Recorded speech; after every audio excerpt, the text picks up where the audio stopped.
요한복음에는 7개의 이적이 표적으로 소개되어 있어요. 예수님께서 수많은 이적을 행하셨습니다만 그 이적 중에서 단 7개만을 추려서 그것을 표적으로 소개하고 있습니다.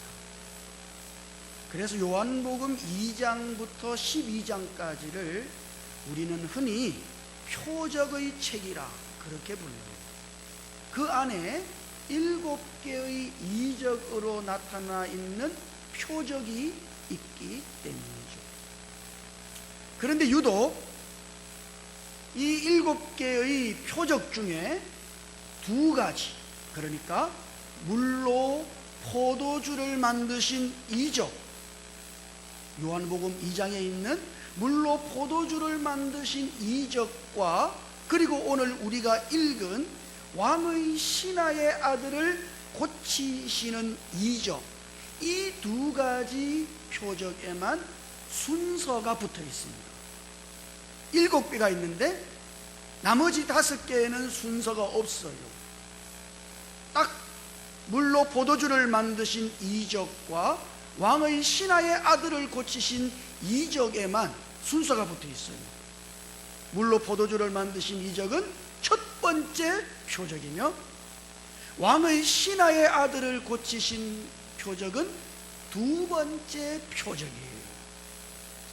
요한이 요한복음을 기록하면서 왜 유독 이 2 이적에만 순서를 붙인 것일까요? 우리는 이것을 생각할 때 이 2가지 이적이 대단히 유사한 이적이라고 하는 것을 유의해야 할 필요가 있습니다. 이 2가지 이적은 대단히 흡사해요.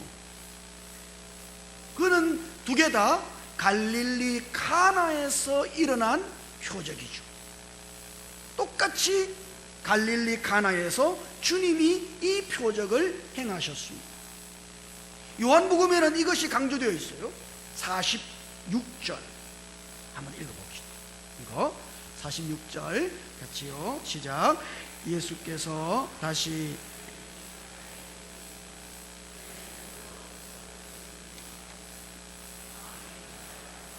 그의 아들이 가버나움에서 병들었더니, 자, 거기 예수님께서 다시 갈릴리 가나로 들어오셨다, 그렇게 기록되어 있어요. 여기 요한은 46절에서 다시 예수님이 갈릴리 가나로 들어오셨다고 말함으로써 지금 이 이후에 일어날 표적이 갈릴리 가나에서 먼저 행한 물로 포도주를 만드신 그 표적의 반복인 것을 암시하고 있는 것입니다. 이게 반복이에요. 그래서 요한은 46절에서 전에 물로 포도주를 만든 것이라, 이거를 지금 삽입해 넣음으로써 읽는 사람들로 하여금 이전에 물로 포도주를 만드신 그 사건을 기억하게 만들고 있는 것이죠. 왜냐하면 이 이후에 왕의 신하의 아들을 고치시는 그 표적은 갈릴리 가나에서 물로 포도주를 만드신 그 표적의 반복이기 때문에 그런 거예요. 이것을 깨닫는 것이 대단히 중요한 것입니다. 이게 반복이에요. 그래서 이 2 표적 사이에는 유사한 점이 상당히 많아요. 먼저 그 과정이 유사합니다. 물로 포도주를 예수님이 만드실 때 어떻게 하셨습니까? 예수님께서 하인들에게 물을 돌 항아리에 채우라 말씀하셨죠?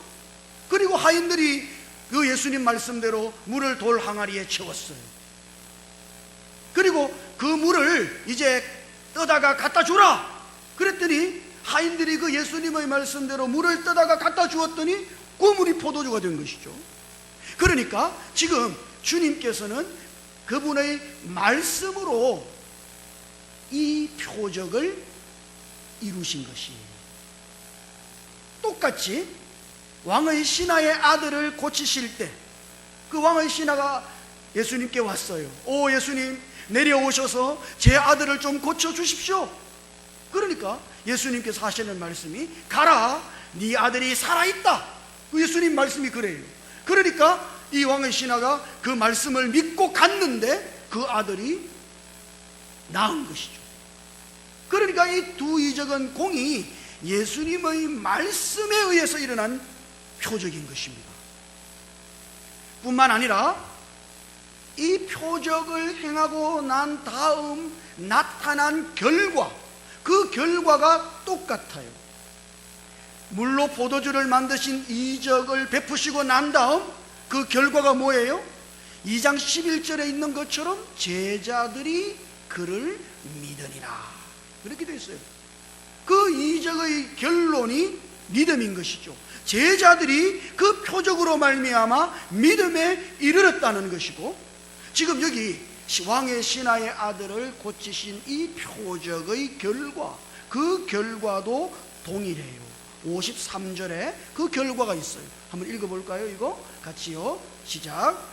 그의 아버지가 예수께서 네 아들이 살아있다 말씀하신 그때인 줄 알고 자기와 그 온 집안이 다 어떻게 했다고요? 믿었다고요. 이 표적의 결론이 뭐예요? 사람들이 이 표적을 통하여 믿음에 이른 것이에요. 이것이 두 표적이 가져온 똑같은 결과인 것이죠. 여러분들의 삶에 주님이 역사하신 결과, 그 다음 우리는 어떤 결론에 이르러야 할까요? 예, 언제나 우리는 믿음의 결론에 도달해야 하는 것입니다. 매일매일 우리는 우리의 삶 속에서 그리스도를 경험한 결과, 우리는 그리스도를 믿는 그 믿음의 결과에 이르러야 하는 것이죠. 믿음이 저와 여러분들의 결과이기를 주님 이름으로 축복합니다. 그것이 우리의 결론이에요. 그래서 어떻게 했다고요? 예, 내가 믿습니다. 이것이 우리의 결론이다 이 말이에요. 자, 그러면 왜 이 두 가지 유사한 표적에 요한은 첫 번째와 두 번째라는 순서를 붙여놓은 것입니까? 우리는 이렇게 말할 수 있어요. 첫 번째 표적의 의미를 두 번째 표적이 나타내고 있는 것이죠. 사실 물로 포도주를 만드신 이적, 여러분 이것의 의미를 안다는 것은 상당히 어려울 수 있습니다. 여러분들도 평생에 물이 포도주로 변하는 것을 못 봤을 거예요. 한 번도.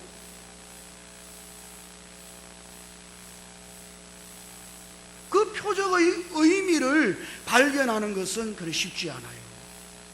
그래서 요한은 첫 번째 표적, 물로 포도주를 만드신 이적을 기록한 다음, 그 다음 그 표적의 진정한 의미를 두 번째 표적에서, 그와 반복적이고 유사한 표적인 두 번째 표적에서 이거를 설명하고 있는 것이죠. 나타내고 있는 거예요. 그래서 우리가 왕의 신하의 아들을 고치신 이 표적을 이해하려고 그러면은 이러한 요한의 과정을, 기록한 과정을 깨달을 필요가 있는 것이에요. 자, 그러면은 이 두 번째 표적의 의미가 뭡니까? 이 두 번째 표적은 무엇을 우리들에게 계시하고 있는 것일까요? 먼저 이 아버지, 왕의 신하가 예수님께 와서 한 요청을 읽어볼 필요가 있어요. 47절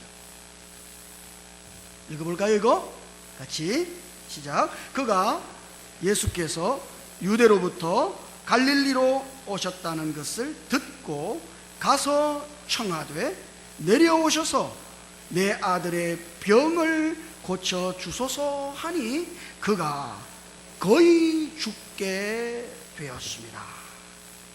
아멘. 자, 여기 왕의 신하의 아들의 상태가 있어요. 왕의 신하가 예수님께 왔어요. 예수님, 내 아들의 병을 고쳐주십시오. 이 말은 그 아들이 병들었다는 것을 보여주는 것이죠. 맞습니까? 그 아버지의 진술에 의하면 지금 이 아들의 상태는 병이 든 것이에요. 그런데 요한은 그 아들의 상태를 더 첨가해서 기록해 놨어요. 그게 뭐예요? 거의 죽게 되었습니다. 이거는 요한의 첨가입니다. 거의 죽게 되었습니다. 그러니까 죽을 병 걸렸군요. 우리가 이렇게 알 수 있단 말이죠. 이 지금 신하의 아들이 죽을 병에 걸린 거예요. 거의 죽게 되었다고 그렇게 요한이 증언하고 있어요. 여기 거의 죽게 되었다는 이 진술이 대단히 중요한 의미를 가지고 있어요. 거기 나오는 거의라고 하는 이 말은 헬라어 성경에서 읽어보면 멜로라고 되어 있습니다. 이 멜로라고 하는 말은 어떤 일이 확실히 일어날 경우에 쓰는 말이에요. 일어날지 안 일어날지 잘 모르겠어요. 헷갈려요. 그 일이 일어날 수도 있고 일어나지 않을 수도 있어요. 그러면 이런 말을 쓰지 않아요. 확정적으로 그 일이 일어날 것이 분명할 때 쓰는 말이 여기 거의라고 하는 말입니다. 그러니까 여러분 이걸 이렇게 읽어야 한다는 것이죠. 지금 이 아들이 어떤 상태에 있어요? 거의 죽게 되었단 말이죠. 지금 현재 죽음이 계속해서 이 아들 안에서 역사하고 있고, 그 죽음의 역사로 말미암아 이제 결국 확정적으로 완전한 죽음의 상태에 이르게 될 것이라고 하는 것을 우리가 볼 수가 있는 것이죠. 이것이 그 아들의 상태이며 마치 운명과 같은 것이에요. 지금 그 아들 안에서는 병으로 말미암아 죽음이 역사하고 있어요. 막 죽어가고 있는 것이죠. 그래서 결국 어떻게 될까요?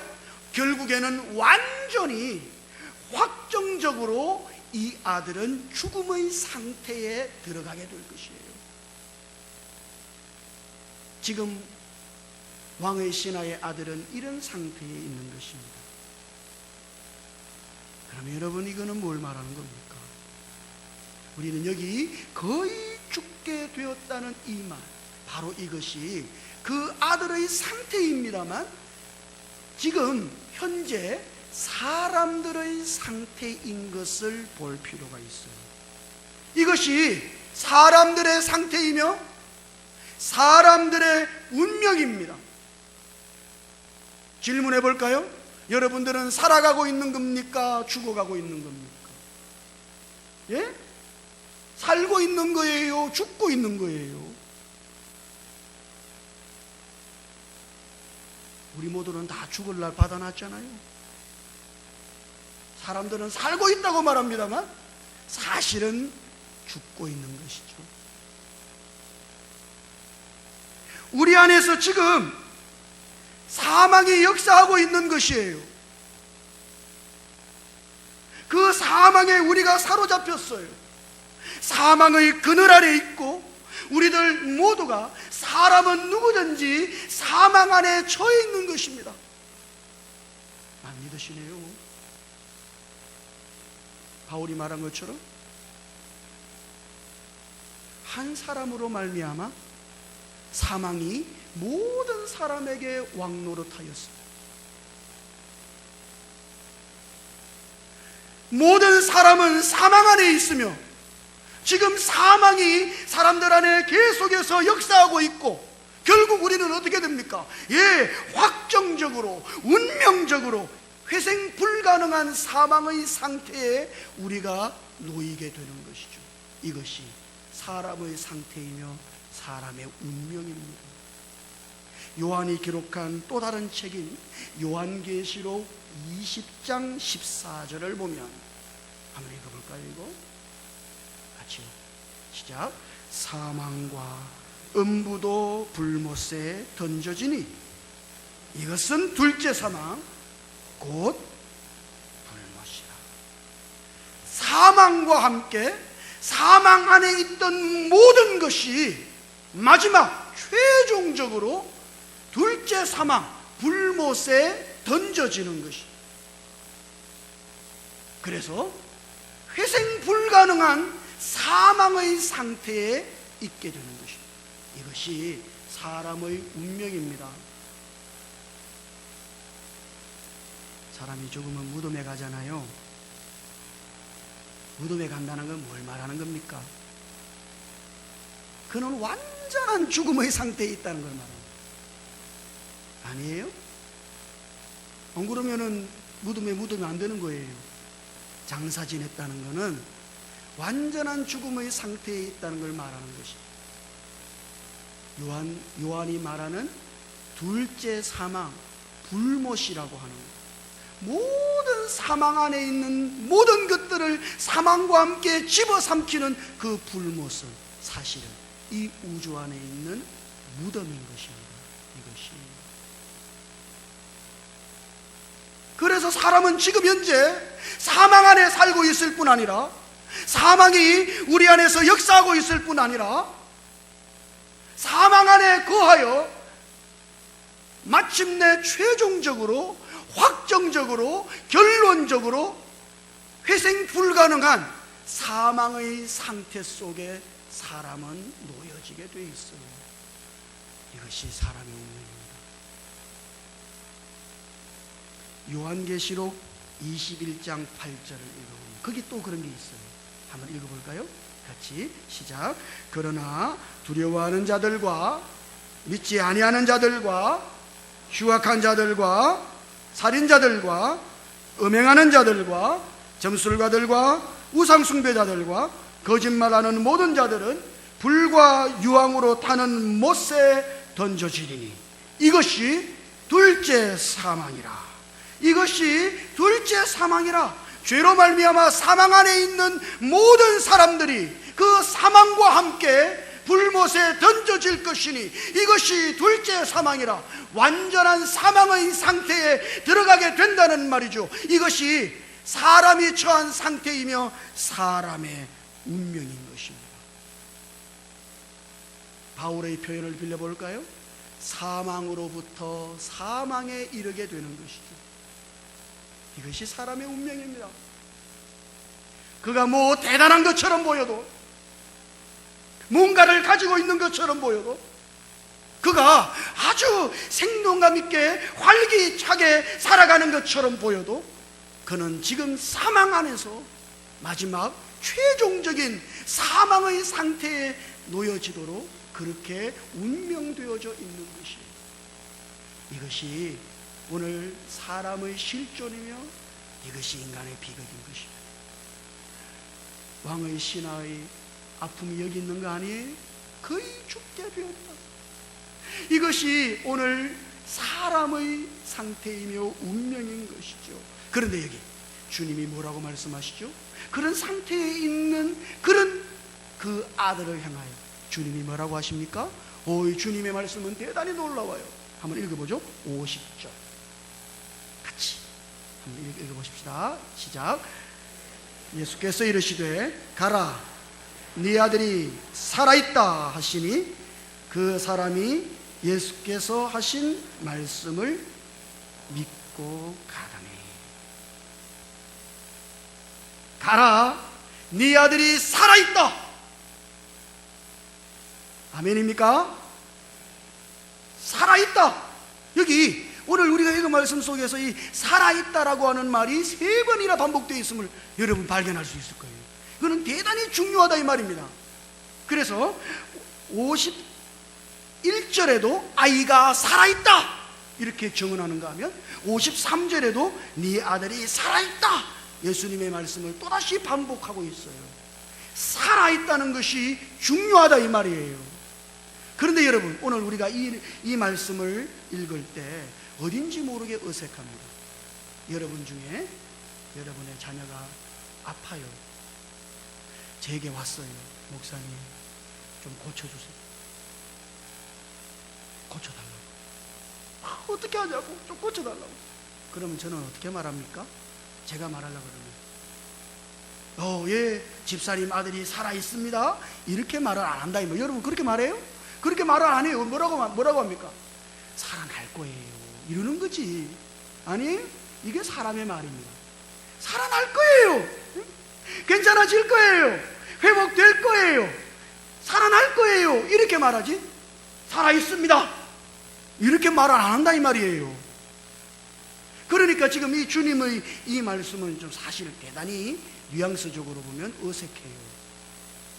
그래서 현대어로 번역된 영어 성경을 읽어보면 그 영어 성경에서는 거의 모두가 네 아들이 살아날 것이다 이렇게 번역되었다는 것을 발견할 수 있어요. 우리 뉘앙스에 잘 안 맞으니까 쉽게 알아듣기 쉽게 고쳐서 번역한다고 하는 것이 Your son will live 이렇게 번역해 놨다고요. 당신의 아들은 살아날 것입니다. 그러나 원문에 충실한 번역 성경을 읽어보면 거의 모두 네 아들이 살아있다 이렇게 번역해 놓은 것을 볼 수 있어요. 왜? 이 원문에서 살아있다는 말은 사실 살아날 것이라는 것이 아니라 현재 살아있다는 현재형이기 때문이죠. 자, 여러분 이건 뭘 말하는 것입니까?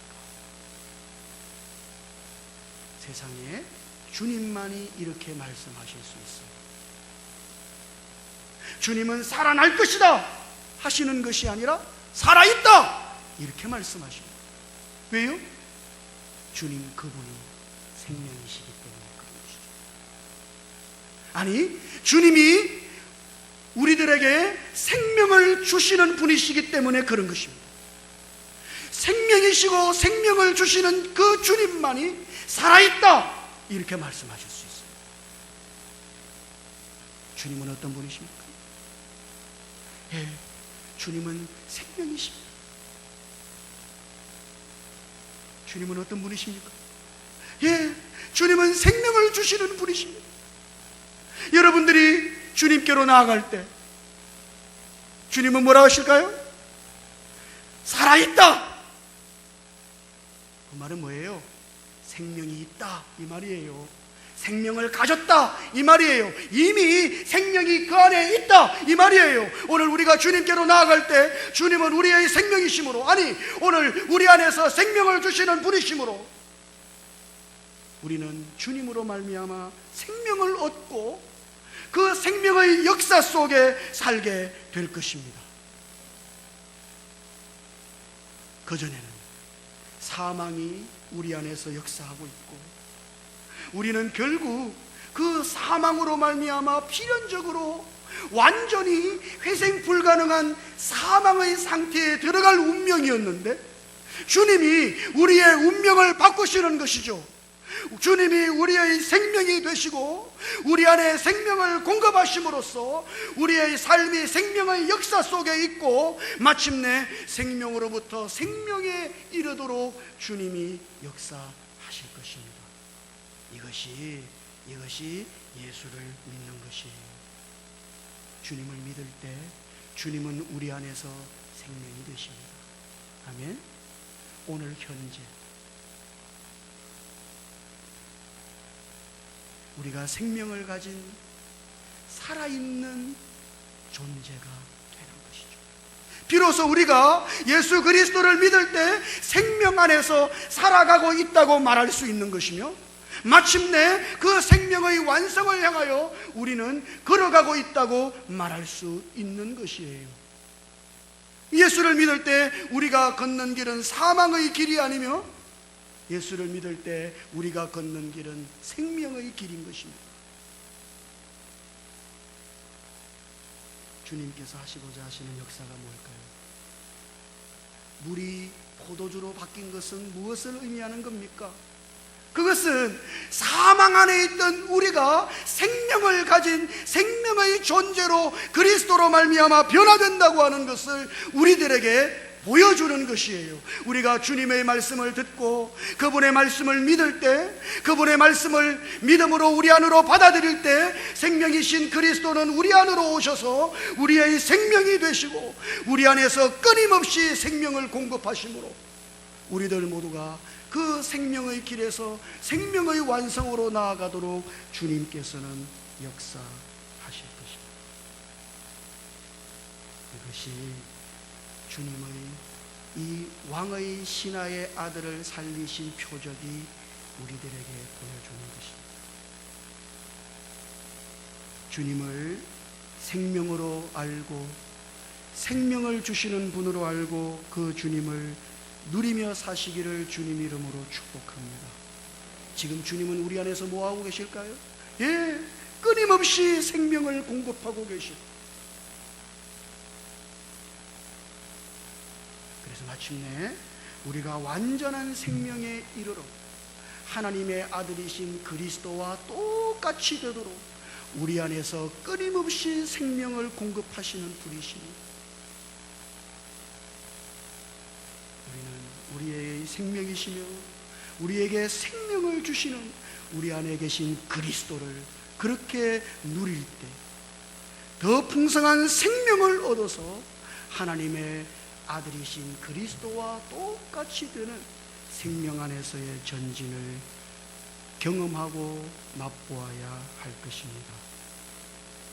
오늘 우리가 이 요한복음에 나타나 있는 왕의 신하의 아들을 고치신 이적을 읽을 때 한 가지 재미있는 것은 이 신하의 아들이라고 말할 때 우리 성경에는 그냥 아들이라고 되어 있습니다만 헬라어에는 그 아들이라고 하는 말 앞에 정관사가 언제나 붙어 있다는 사실을 발견할 수 있어요.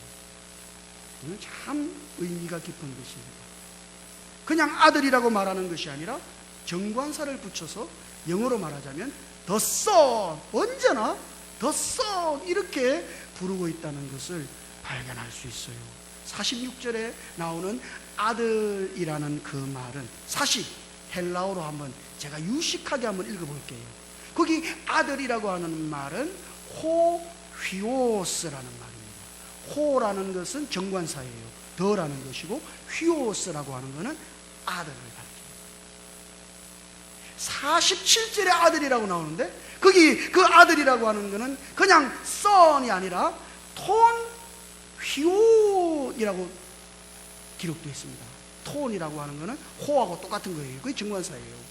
휘온이라고 하는 것은 아들을 가리키는 것이죠. 예수님께서 네 아들이 살아있다 할 때 그 아들이라고 할 때 그 아들이라고 하는 말도 호휘오스 그렇게 되어 있다고요. 여러분들이 요한복음을 우리 성경, 우리말 성경이 아니라 헬라어로 된 성경을 여러분들이 읽어본다면 요한복음 1장부터 21장까지 호휘오스, the son이라고 하는 이 말이 하나님의 아들을 지칭하는 공식적인 명칭인 것을 알 수 있습니다.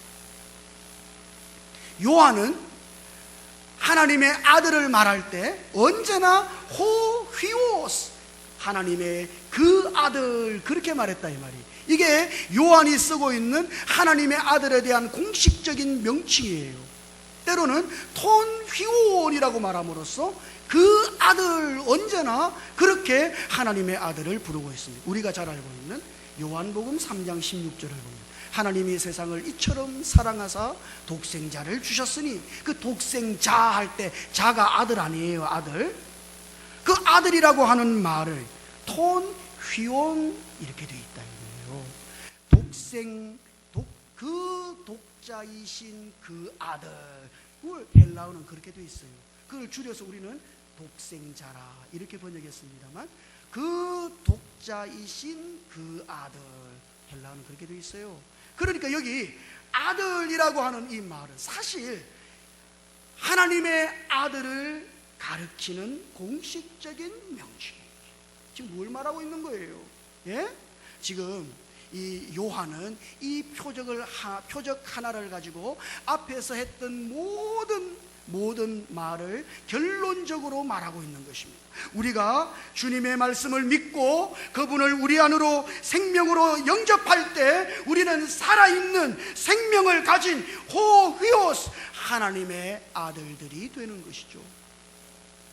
그렇게 우리는 거듭나는 거예요. 언제? 하나님의 말씀을 믿고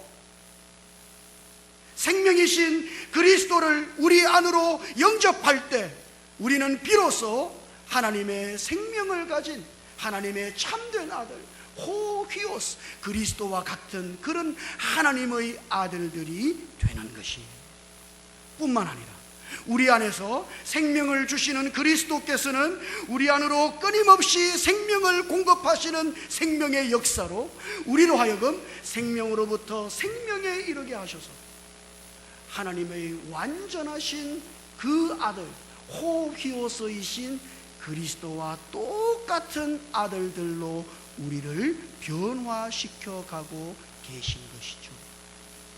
이것이 생명이신 주님의 역사하심인 것입니다. 이것이 물이 포도주로 변화된 이적의 해석이에요. 뭘 원합니까? 여러분 뭐가 변화되기를 원해요? 예, 나는 그리스도로 말미암아 생명을 얻어 하나님의 아들로 거듭날 뿐 아니라 내 안에 생명을 공급하시는 그리스도의 더 풍성한 생명의 역사로 나는 완전한 그리스도와 똑같은 그런 하나님의 아들로 나타나기를, 그렇게 내가 변화되기를 열망합니다. 이런 변화 속에 있는 사람들이 오늘 저와 여러분들인 것입니다. 우리는 사망의 역사로 말미암아 필연적으로 회생 불가능한 사망의 상태에 들어갈 사람들이 아니라 생명으로부터 생명에 이를 사람들입니다. 우리의 생명이신 그리스도, 우리 안에서 생명을 공급하시는 그리스도를 알고 그분을 누림으로써 더 풍성한 생명을 공급받고 하나님의 호휘오스, 하나님의 그 아들과 똑같은 그런 아들들로 생명 안에서 변화되어져 가시기를, 이런 변화를 누리며 살아가시기를